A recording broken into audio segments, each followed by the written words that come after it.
What is emotional intimacy or connection, and how do you do it? I'm Lisa, Love and Marriage Guide, and I learned this from my grandmother.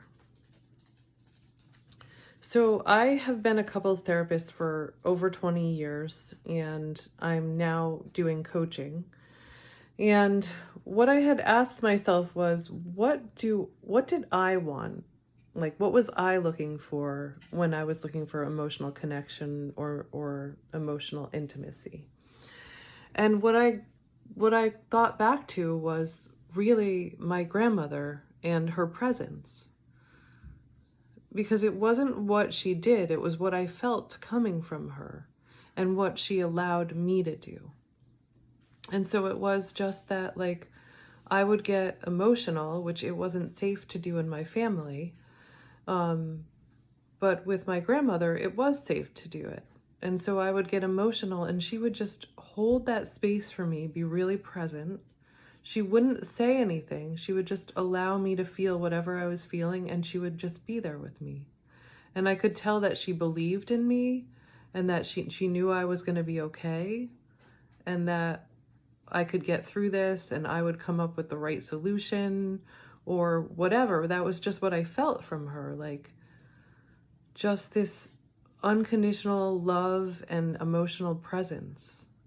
And so that's what I have tried to do with my clients, and I've also tried to teach the couples that I work with this.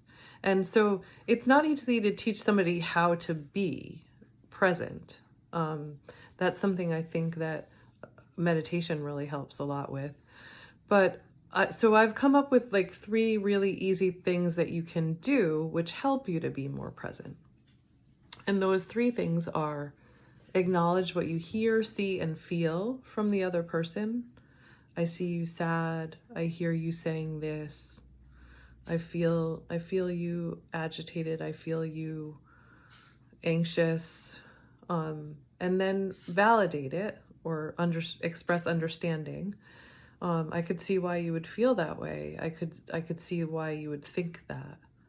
And then the last one is ask what they need from you. Maybe there's some kind of behavioral response that you can provide for them, like a hug, or maybe they want you to problem solve with them, but what is it that they're looking for? What do they need from you? So it's just those 3 things: acknowledge, validate, and what can I do for you? The behavioral response. But it's really all about being present, being loving, being understanding, holding that space. It just helps to have things to do until you can get to that place. Now I can just be like my grandmother and just hold that space for people, just be really present and allow them to do what they need to do and just believe in them, support them, reflect back to them. But that's what emotional intimacy is. And I learned it from my grandmother.